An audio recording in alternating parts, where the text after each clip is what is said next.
이 시간 하나님의 말씀을 봉독하겠습니다. 말씀은 창세기 11장 1절에서 9절입니다. 제가 가진 성경 구약 13페이지입니다.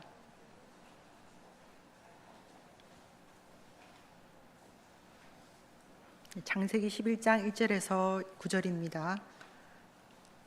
다 찾으셨으면 교독하겠습니다. 마지막 구절은 같이 읽도록 하겠습니다. 온 땅의 언어가 하나요 말이 하나였더라.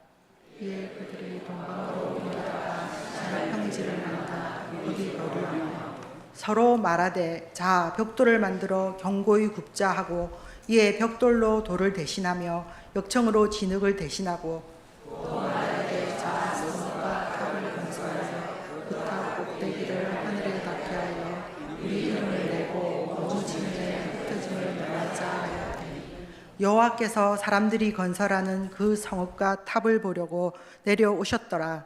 여호와께서 이르시되 이 무리가 한 족속이요 언어도 하나이므로 이같이 시작하였으니 이후로는 그 하고자 하는 일을 막을 수 없으리로다. 자 우리가 내려가서 거기서 그들의 언어를 혼잡하게 하여 그들이 서로 알아듣지 못하게 하자 하시고 여호와께서 거기서 그들을 온 지면에 흩으셨으므로 그들이 그 도시를 건설하기를 그쳤더라. 그러므로 그 이름을 바벨이라 하니 이는 여호와께서 거기서 온 땅의 언어를 혼잡하게 하셨음이니라.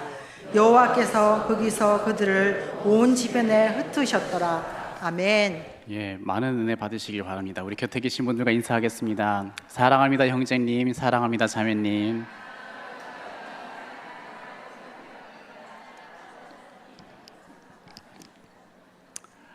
인사라고 하면은 굉장히 웃으면서 인사하시기 때문에 저 위에서 보는 입장에 아주 보기가 좋더라고요.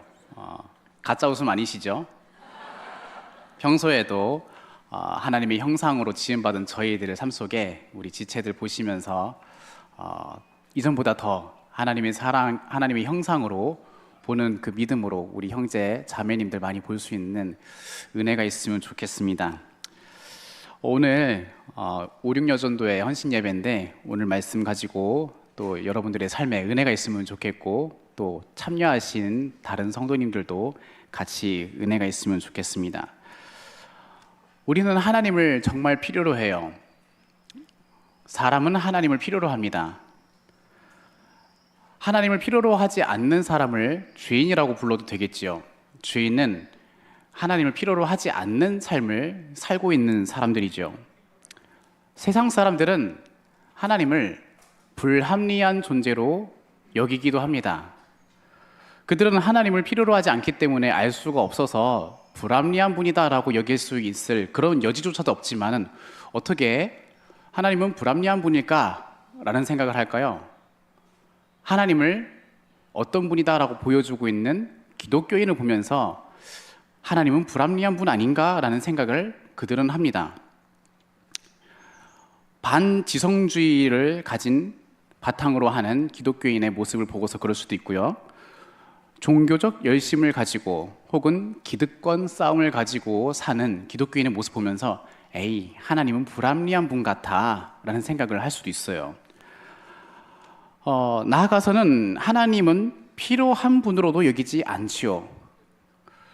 불합리한 존재를 의존할 수도 없을 뿐더러 이 땅에 살아가면서 보이는 윤택함과 수월함이 자기 삶에 이루어지고 있으면 굳이 하나님이라는 분을 알거나 필요로 하거나 하지 않습니다. 사람의 하는 일에 수월함 그리고 윤택함이 자기에게 아름다워 보이기에 그것만으로도 충분하고 하나님이라는 새로운 어떤 누군가를 필요로 하거나 알려고 하질 않지요. 사람이 하는 그 수월함과 윤택함을 바탕으로 하는 건 사람의 능력이 바탕되어 있어요. 사람의 능력이 탁월합니까? 정말 탁월하죠. 우리는 지금 시대가 변화되고 있는 그 속도를 따라가지 못할 만큼 많은 발전들이 나오고 있어요. 가끔 기사나 이런 것들을 들어보면은 대단하다 진짜 혹은 저런 기술도 있어? 라는 것들이 왕왕 들립니다. 그죠? 네, 그죠라고 대답해요. AI 기술을 해보면은 잘 이해가 안 되지만 놀랍잖아요. 계속 발전되고 있어요. 인간의 능력이 정말 탁월해요. 근데 이 인간의 능력이 탁월한 것을 바탕으로 해서 수월함과 윤택감이 이루어지는 자기 삶이 있다는 이유로 하나님을 필요로 하지 않는다. 이게 잘하는 걸까요? 우리들은 아니라고 알고 있어요. 사람들은 자기 능력과 계획을 세워가면서 하나님이 어떤 분이다라는 것이 판단됩니다. 필요 없어요. 불합리한 분이세요. 이런 판단들을 합니다. 근데 문제가 이런 게 있죠. 사람의 그 탁월한 능력의 결과가 비참한 게 좀 문제예요.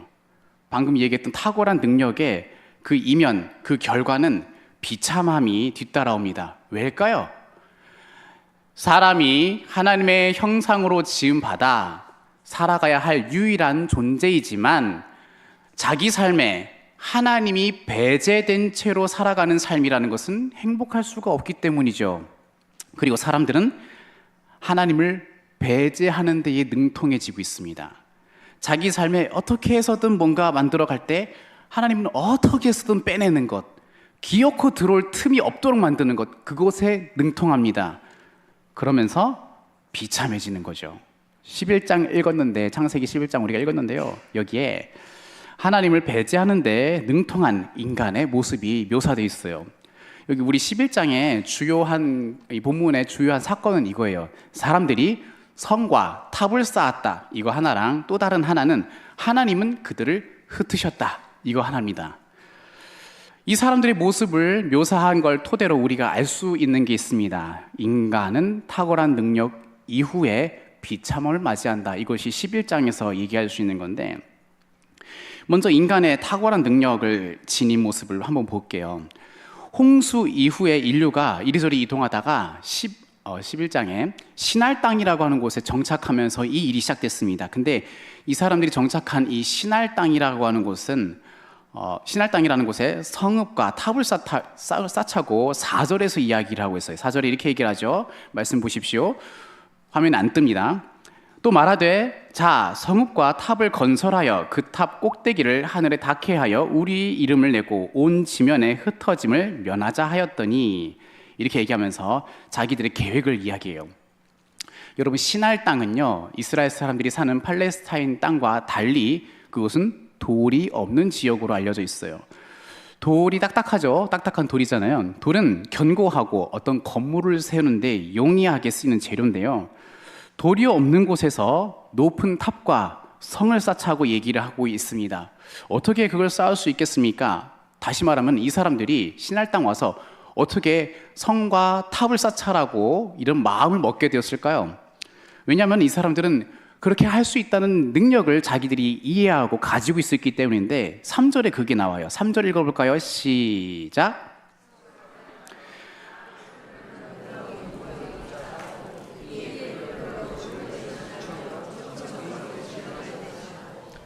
3절에 이 사람들이 뭘 제안합니까?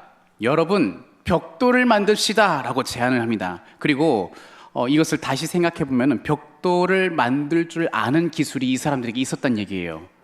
그렇기 때문에 탑과 성읍 높이 쌓자, 하늘에 닿도록 하자라고 말을 할 수 있었던 거죠. 이 사람들에겐 기술이 있었어요. 여러분, 벽돌이 뭐죠? 규격을 갖춘 일정한 크기의 단단한 돌, 이렇게 얘기할 수 있을 텐데, 그래서 벽돌은 일반적인 자연 돌보다 높이 쌓을 수 있는 재료예요. 일반적인 돌은 어떻습니까? 제멋대로 생겼잖아요. 동글동글하기도 하고 네모나기도 하고 뾰족하기도 합니다. 근데 그것을 쌓을 수는 있지만은 어느 정도 이상 쌓으면은 이게 빈틈이 많기 때문에 더 이상 높이 쌓을 수가 없어요. 무너집니다. 그렇기 때문에 벽돌은 틈없이 반듯한 모양이기 때문에 차곡차곡만 잘 한다면은 얼마든지 높이까지 쌓을 수가 있었어요. 그러면은 이제 질문해야 되는 거죠. 이 사람들이 이제 족장 시절에, 아주 오래된 시절의 이야기죠. 족장 시절 이전의 얘기니까 이 사람들은 어떻게 벽돌을 만들 수 있게 되었을까요? 이 기술을 어디서 가지게 됐을까요? 관찰과 추론 능력이 있었기 때문이에요. 사람에게는 관찰과 추론 능력이 있습니다. 추론. 어떤 걸 관찰했어요. 무슨 장면이냐면은 진흙이 물에서 젖었던 진흙이 태양빛에 의해서 마르면 좀 더 딱딱하다는 것을 이 사람들이 발견했습니다. 그리고서 이것을 추론합니다. 혹시 이 진흙을 이겨서 일정한 모양으로 만든 다음에 태양에 말려보면 혹시 좀 괜찮은 돌 모양 안 될까라고 실험을 해보니까 진짜 된 거예요. 물론 진흙으로 만든 이 벽돌의 강도는 일반 돌보다 약하겠죠. 그렇기 때문에 일반 돌보다 약하겠지만 이걸로도 벽돌을 쌓을 수 있을 만큼 나중에 보완한 기술도 고안을 했을까요? 네, 했을 거예요. 그랬으리라 추정됩니다. 왜냐하면 실제로 그런 이야기를 한 장면이 있어요. 여러분, 애굽에서 이스라엘 사람들이 노예 생활할 때 바로 왕이 노예로 지내고 있는 이스라엘 사람들에게 이런 말을 했던 적이 있죠. 모세와 아론이 나타나니까 모세와 아론의 말에 의해서 이스라엘 사람들이 술렁였거든요. 야, 우리가 저 사람들 따라서 여호와의 백성이니 많이 하면서 나가니 많이 막 되게 술렁거릴 그때에 바로 왕이 야, 아론과 모세 때문에 계속 술렁이는 이 사람들을 잠재우기 위해서 노동 강도를 높여라라고 하면서 이런 말을 하죠. 출애굽기 5장 7절 너희는 백성에게 다시는 벽돌에 쓸 짚을 전과 같이 주지 말고 그들에게 가서 스스로 짚을 줍게 하라. 벽돌 만들기 이미 하고 있어요. 그죠? 물론 지금 이후의 사건이지만 벽돌 만들기를 하고 있고 여기다 뭘 넣습니까? 짚을 넣어요. 관찰과 추론해서 해보니까 더욱 딱딱해진다는 것을 확인한 거죠. 사람에게는 관찰과 추론 능력이 있으니까 기가 막히게 만들어가는 능력이 있어요. 인간의 능력은 눈앞의 현상을 관찰하고 그 재료의 속성을 간파하는 능력이 있습니다. 이것을 추론하고 실험하여서 소위 첨단의 것도 만들어냅니다. 관찰과 추론 능력은 인간은 마음 먹는 대로 무엇이든지 해낼 수 있는 그것을 바탕으로 해주는 거죠. 바로 이런 능력과 이 방식으로 인간은 많은 것을 만들어냈고 정복해 갔습니다. 과거에 천연두라는 질병이 있었죠. 그것도 이와 같은 케이스로 볼 수 있는데 높은 감염률로 높은 사망률로 사람들이 죽어나갔던 시절이 있죠. 근데 어떤 사람이 이것을 관찰해 보니까 소젖을 짜는 여인들은 유독 천연두에 걸리지 않는 것을 관찰했어요. 왜 그럴까 살펴보니까 이 여자들은 소젖을 짜다가 소젖통에 손이 감염되어서 피부병인 우두에 걸리기도 했는데 이것이 흔한 상황이었고 이 사람들의 사이에서 천연두가 안 걸리는 것을 추론해서 이렇게 이야기해 봅니다. 혹시 천연두랑 비슷한 증상인 우두가 이 여인들을 보호해 준 건 아닐까라고 예측을 해본 다음에 실험을 합니다. 피부병인 우두 바이러스를 가지고 천연두에 걸린 적이 없는 소년의 팔에다가 접종을 했더니 이 소년은 천연두에 걸리지 않게 되었습니다. 백신이 탄생한 거예요. 이와 같이 지금 신할 땅에서도 이런 일이 일어나고 있는 겁니다. 이 지역에 돌 없다. 돌을 만들 수 없을까? 진흙을 햇볕에 말리면 딱딱해지더라. 한번 해보자. 됐다. 이렇게 된 거예요. 이렇게 관찰하고 실험하는 인간의 능력, 지금도 많은 걸 만들어내고 있죠. 인간은 역경을 이겨내고 극복해내는 능력이 탁월합니다. 그러면 이런 사람들이 사는 곳에 무엇이 계속 일어날 수 있느냐? 계속되는 도전, 극복, 역경, 극복, 계속 이런 일이에요. 역경, 극복, 도전, 극복, 계속 이런 삶이 반복됩니다. 여러분, 이렇게 되면은 이 사람들 이렇게 사는 삶에 윤택함과 행복함이 많아져야 되겠죠. 어려움들을 항상 극복하니까. 근데 그렇게 해서 사람이 자꾸 모였는데 이거가 됩니다. 개인의 행복과 함께 살아가야 하는 문제에도 직면하게 된 거죠. 나도 행복해야 되는데 우리도 행복해야 돼. 이 일이 생기는 거예요. 자꾸 모이게 되니까. 기술과 이 탁월함은 많은 사람들을 모이게 하거든요. 저기에 가면 병 안 걸려. 배울 수 있어. 안전해. 모입니다. 계속 모이고 개인의 행복, 같이 살아야 되는 문제, 이걸 직면하는데 모든 역경을 이겨내고 극복하는 이 인류가 이것만은 못 해내는 거예요. 비극에 처합니다. 자기의 삶과 타인과 더불어 살아가는 게 안 되는 거예요. 자기 삶을 경영해 가는 게 안 되는 거예요. 벽돌도 만들고 구원할 줄 알고 백신도 발견해서 질병도 물리칠 수 있는 이 탁월한 능력의 인간이 이 비극에서 벗어나지를 못한다는 거예요. 바벨에서 지금 이게 나타났습니다. 사람들은 삶을 생각하면서 항상 하나님은 배제하더라. 능력은 충주한데 하나님은 배제하더라. 기능적인 측면은 발전되는데 삶을 운영하는 측면에는 항상 미숙하더라 이겁니다. 이 사실이 성을 쌓을 때 드러났던 맥락으로 쓰여진 책이 하나 있는데 아우구스티누스가 쓴 하나님의 도성에도 이와 같은 표현을 이렇게 이야기합니다. 인간은 도시와 문명을 통해 하나님에 대한 적개심을 드러냈다. 도시와 문명을 통해서 하나님에 대한 적개심을 드러냈다 이야기합니다.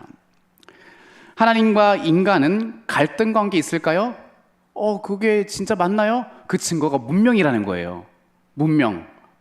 여러분, 문명이 뭡니까? 인간이 힘을 합쳐서 하나님을 배제하고 자기들끼리의 삶을 꾸리는 시도가 문명이죠. 바벨에서 시작된 이 문명의 일, 이거죠. 함께 힘을 합쳐서 우리 삶을 꾸려보자. 하나님이 인간에게 요구한 모습, 이게 맞을까요? 이 당시에 이 사건, 11장 이전의 사건이 홍수 사건이 있는데, 홍수 이후에 새 인류가 된 노아와 가족들에게 하나님 무엇라 말씀하셨느냐? 9장 1절, 창세기 9장 1절.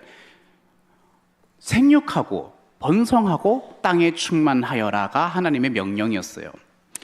땅에 충만하여 가득해지는 게 하나님의 요구하시는 명령이었습니다만, 그것은 다른 말로 나누며 살아야만 한다라는 것을 가르치셨어요. 나눠야만 한다, 충만하되 나눠야만이 충만해지는 거야. 그런데 이 명령과 반대로 결단하여서 의기투합합니다. 모이자, 이 능력 따라 모이자. 이유가 뭘까요? 4절에서 이렇게 얘기를 하죠. 함께 읽어보겠습니다. 시작. 또 말하되 자, 성읍과 탑을 건설하여 그 탑 꼭대기를 하늘에 닿게 하여 우리 이름을 내고 온 지면에 흩어짐을 면하자 하였더니, 이유가 이거예요. 흩어짐을 면하자, 이게 이유예요. 흩어지는 게 두려웠습니다. 아담과 하와의 자녀인 가인과 아벨 사이에 이런 것을 볼 수 있는데, 가인은 아벨을 죽인 다음에 홀로 떠나서 성을 짓고 산 최초의 인물이죠. 하나님이 벌을 주셔서 유리하는 자가 될 거다라고 했을 때 가인은 너무나 가혹합니다, 무섭습니다 하면서 이런 표현을 하거든요. 제가 유리하면서 살 때 혹시 누군가가 나를 죽일까 두렵습니다 라고 얘기를 합니다. 자기가 동생을 죽여보니까 누군가도 자기와 같이 자기를 죽일 수 있을 거라고 추론을 했던 모양이에요. 그래서 성을 쌓았고 그것에 안전하게 살고자 했었던 사람이죠.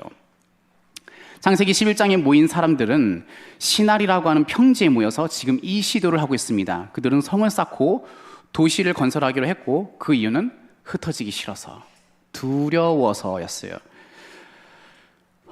여러분, 이제 흩어지기 싫어서, 두려워서 하는 행동인데, 이때 세 가지 행동들이 좀 드러날 수 있어요. 하나는 장사, 두 번째는 오락, 세 번째는 안전. 인간의 동기는 거의 이 세 가지로 귀결됩니다. 이런 이야기죠. 마음껏 조금 더 윤택하게, 조금 더 수월하게 먹고 마시려면 돈 벌어야 되지, 사람들이 많이 모인 곳에 가서 장사하자. 재밌게 살려면 오락거리도 좀 있어야지. 또는 짐승들이 공격하거나 강도들의 위험과 보호를 받으려면, 위험에서 보호받으려면 함께 모여야지. 거의 이런 이유들로 뭉치고 모이게 됩니다. 뭉쳐야 산다. 맞아요. 정말 뭉쳐야 사는 거예요. 근데 뭉치는 태도, 뭉치는 이유가 두려워서라는 것을 대변하고 있고, 그것은 다시 얘기하면 하나님이 없어서 그런 거예요. 하나님이 배제되어서 두려운 거예요. 하나님이 필요하지 않도록 꾸리는 삶에 아주 능통합니다. 이렇게 11장의 사람들은 하나님을 필요로 하지 않는 삶을 꾸몄고, 그렇게 문명을 만들어냅니다. 더 많은 분야에서 하나님을 제외해 가는 것이죠. 벽돌로 성 쌓는 일이란 영원히 지속될 건물을 기대하면서 지으는 거였어요. 맞잖아요? 이 건물 한번 지으면서 10년 뒤면 무너질 거야 라는 생각을 하면서 짓진 않아요. 가능한 오래 튼튼히 그걸 기대하면서 짓습니다. 이게 하나님을 배제하는 세상의 관점이에요. 하나님을 가능한 한 모든 영역에서 배제하고 내몰아주고 싶은 것, 그분에게 틈을 주고 싶지 않은 것, 그런 겁니다. 우리 사탄에게 틈을 주면 안 된다는 종종 말을 하잖아요. 사탄에게 틈을 주면 안 된다. 그 말은 이 말을 달리 표현하면 하나님께 틈을 줘야 된다 이 말이죠. 사탄에게 틈을 주지 맙시다. 똑같은 말로 다르게 얘기하면 하나님께 자꾸 틈을 좀 줍시다 이거예요. 근데 하나님께 자꾸 틈을 안 주면서 사탄에게는 안 주고 싶은데 하나님한테 안 주면서 자연스럽게 하나님이 배제되는 거예요. 4절에 이 사람들이 우리의 이름을 내자라고 했었는데 그런 의미이기도 하죠. 지극히 높은 곳에 하나님께 영광을 외치던 천사들과는 달리 지극히 높은 곳에 인간에게 영광을 외치자, 우리의 이름을 내자 이렇게 외치는 거죠. 성읍과 탑을 건설하여 그 탑 꼭대기를 하늘에 닿게 하여 우리 이름을 내고 온 지면에 흩어짐을 면하게 하자. 벽돌을 만들어낼 관찰력, 통찰력, 기술력을 갖춘 인간은 능력이 입증될 때마다 하나님이 없는 삶에 대한 불편한 인식은 없어져요. 하나님이 없는 것에 대하여서 우리 삶에 하나님이 없다, 하나님이 없다는 것에 대해서 불편해야 되는데 이 감각이 점점 없어지는 거예요. 하나님과 같이 있는 거가 없어. 그럼 불편하고 힘들고 그래야 되는데 하나님 없는 게 너무 편해. 하나님 없는 게 너무 익숙해. 그런 거죠. 진화론이 있죠. 진화론은 신이 없다, 신이 필요하지 않다라는 것에 대한 결론을 가진 주장이죠. 우리 힘으로 다 할 수 있다, 우리 힘으로 다 된다라는 것이 진화론의 말하는 바죠. 그리고 지금까지도 그와 같은 마음으로 계속 힘을 모아서 체계화하고 열심히 하나님을 배제하고 있습니다. 이런 거예요. 진화론은 뭐 생물, 천문학 뭐 이런 분야도 진화론에서 영역 볼 수 있지만 이런 겁니다. 우리 실상에서 볼 수 있는 거. 우리 힘으로 전쟁도 일어나지 않게 할 수 있어라고 믿는 거예요. 맞는 말일까요? 맞는 말인 것 같으면서도 잘 생각해 보면은 하나님이 안 계세요, 거기에. 맞는 말이죠? 근데 하나님이 안 계세요. 이상하지 않습니까? 분명 우리는 국력을 키워야 되고 여러 가지 힘도 길러야만 뭔가 실제로 어려움들을 안 당한다는 것을 알고 있기 때문에 그렇게 합니다. 근데 은연중에 우리 힘으로 전쟁 막아낼 수 있어라는 믿음은 자꾸 생겨요. 하나님 없어요. 그것에 익숙해지는 게 인류예요. 이렇게까지 자신감을 갖고 흩어짐을 면하려고 했었던 이 사람들이지만 이상하게도 이 사람들의 마음은 안정적이지 않았습니다. 설마, 이 마음은 절대 안 떠났어요. 계속 마음 한켠에 설마 아니겠지 계속 있는 거예요. 또는 혹시 이것도 계속 있어요. 그렇게 능력이 탁월하고 출중해서 해놨는데 안 떠나는 마음, 설마 혹시 이거가 안 떠난다는 거예요. 겉으로는 자신감 가득해 보여도 속으로는 항상 설마와 혹시가 떠나지 않습니다. 그래서 계속 뭐 하냐면 보완해야만 해. 쟤네보다 더 강해야 돼. 저기보다 더 해야 돼. 그건 혹시와 설마 때문에 계속 하는 행위예요. 하나님이 하신 말을 들어본 사람은 하나님이 두렵습니다. 그런데 하나님이 하신 말을 기억하고 있으면서 두려워하면서도 모른 채 하고 오히려 자신감을 갖고 다른 걸로 채우려고 하는 것도 이 사람들의 모습 속에서 볼 수 있죠. 그게 우리 11장에서 보는 사람들의 모습이고 우리 시대에 보고 있는 사람들의 모습입니다.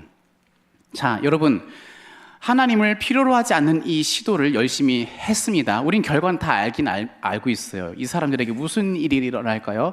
우리 5절에 쓰여 있죠. 5절에 자, 함께 읽어보겠습니다. 시작. 여호와께서 사람들이 건설하는 그 성읍과 탑을 보려고 내려오셨더라. 그리고 우리 8절을 읽어볼까요? 시작.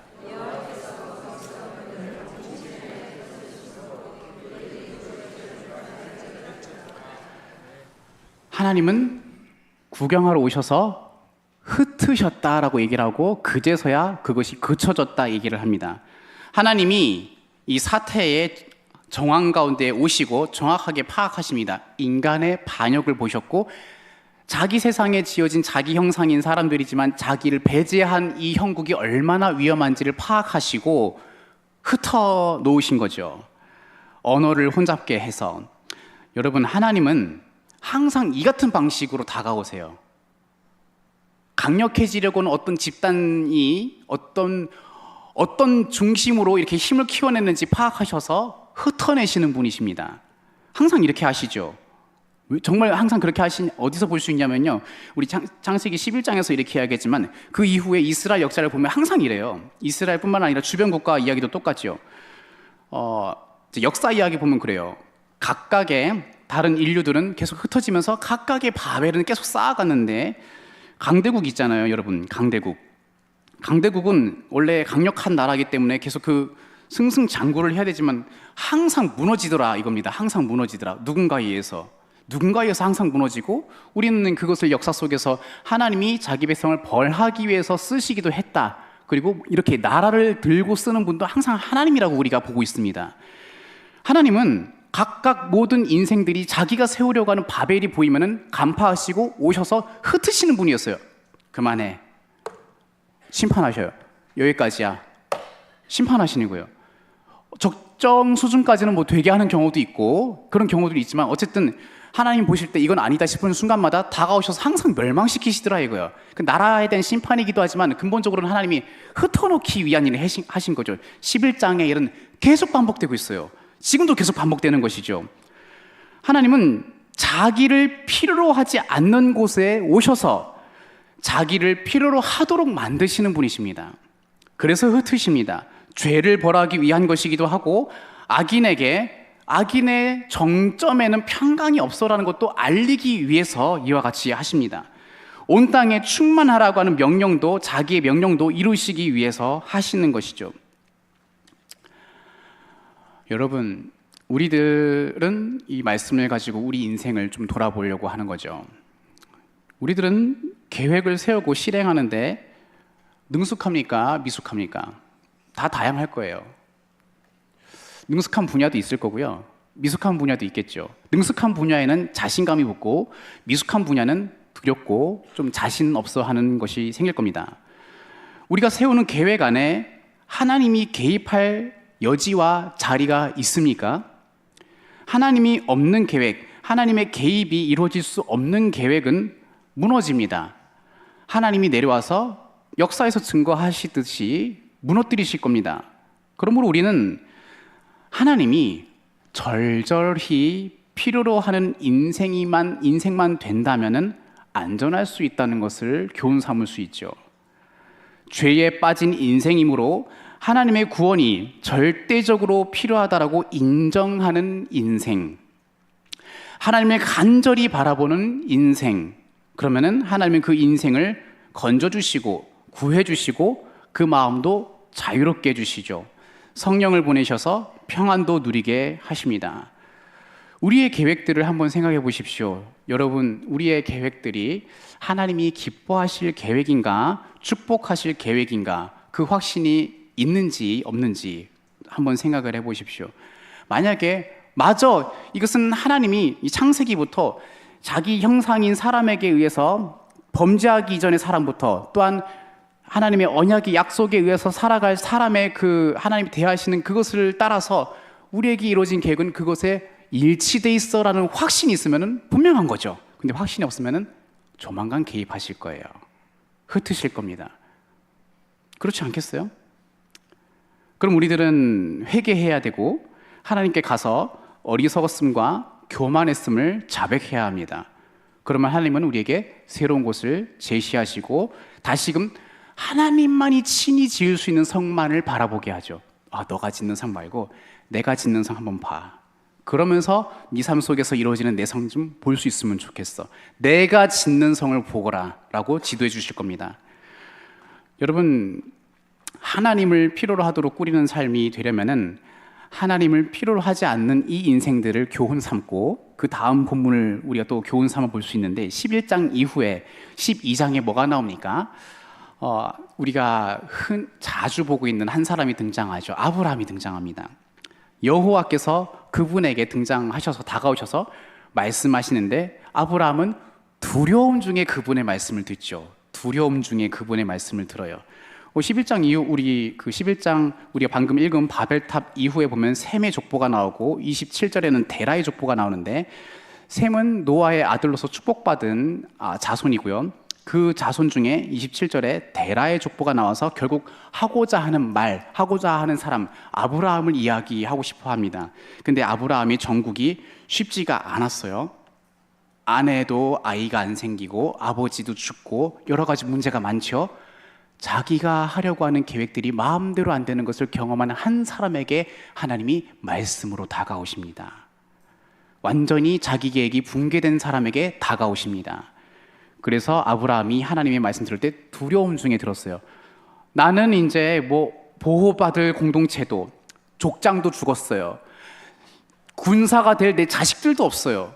안전 측면에서, 생계 측면에서 가진 게 없는 사람이 된 거예요, 아브라함이. 우상 숭배자인 아버지로부터 받은 게 없어요. 힘을 받은 게 없어요.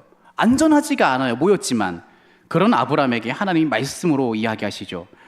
여호와께서 아브라함에게 이르시되 너는 너의 고향과 친척과 아버지의 집을 떠나 내가 네게 보여줄 땅으로 가라. 모든 사람이 자기의 계획을 세웠을 때 하나님을 배제하는 형태로 살아왔고, 아브라함도 그와 같은 삶 속에 절망과 두려움과 모이고 싶은 열망에 사로잡힌 그 삶을 살던 그때에 하나님이 찾아오셔서 하나님의 계획을 전해줬어요. 너는 고향을 떠나라. 친척, 아버지 집을 떠나고 내가 알려줄 곳으로 가라는 하나님의 계획을 들려줬어요. 아브라함이 이때 뭐 합니까? 자기 인생에 하나님이란 존재, 하나님의 개입을 넣기로 결정해요. 알겠습니다.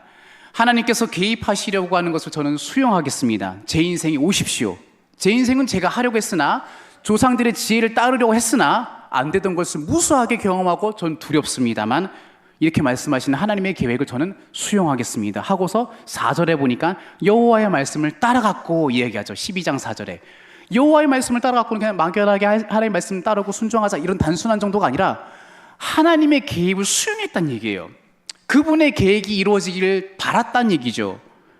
하나님을 필요로 하는 삶을 살기 위해서 무엇이 필요할까요? 하나님의 계획인 자기 땅과 자기 사람들과 자기 터전을 자기 힘의 근원으로 삼지 않는 것부터 시작되죠. 하나님의 불합리성에 맞서기로 합니다. 불합리하게 보여도 저는 따르겠습니다, 이거죠. 하나님의 불필요성에 맞서기로 합니다. 그분은 불필요하도록 여겨지는 존재였지만 저는 필요로 하겠다고 결정하겠습니다. 이런 겁니다. 여러분, 우리의 삶에는 여러 가지 나약함과 부족함, 그리고 실패, 이런 것들을 많이 경험해요. 근데 하나님 앞에 부름받는 모든 사람들, 지금 아브라함은 부름받아서 이제 시작됐지만 우리들은 이미 부름받았나요? 부름받았나요? 그리스도인으로 부름받았고, 여러분들은 예수 그리스도와 연합된 분이며 여러분들 안에는 성령께서 거주하시고는 성령의 전이시죠. 여러분들은 하나님의 전으로서 유일하게 거룩할 수 있는 존재가 되었고, 이 세상과 구별될 유일한 하나님의 형상이 되었습니다.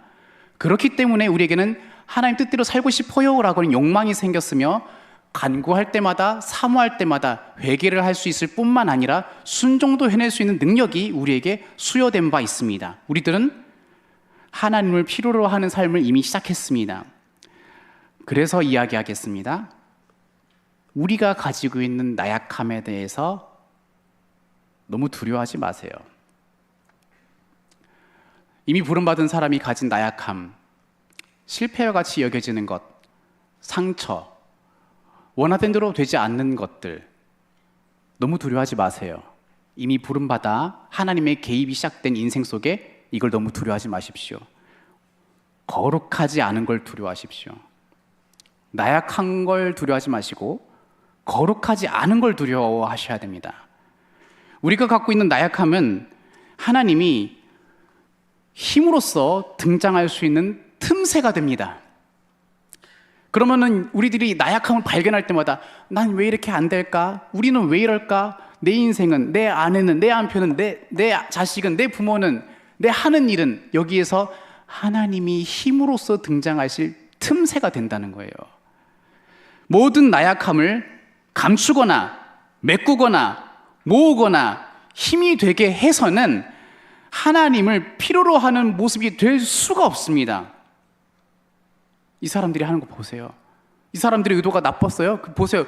우리 다 같이 안전하게 행복하게 삽시다. 이게 누가 부정해요? 좋은 거잖아요. 우리는 소원을 바라는 것도 사실 그런 형태가 참 많잖아요. 안전하고 평안하고 잘 삽시다. 누가 범죄하겠다고 하는 겁니까? 그냥 우리끼리 원하는 거 하고 싶게 잘 살자고요. 하나님 도와주세요. 이 정도잖아요. 근데 하나님이 범죄해서가 아니라 하나님을 배제해서 흩으신다는 거예요. 너희들 인생 속에 나를 개입할 틈을 전혀 놓지 않는 그것을 흩어놨다는 거예요.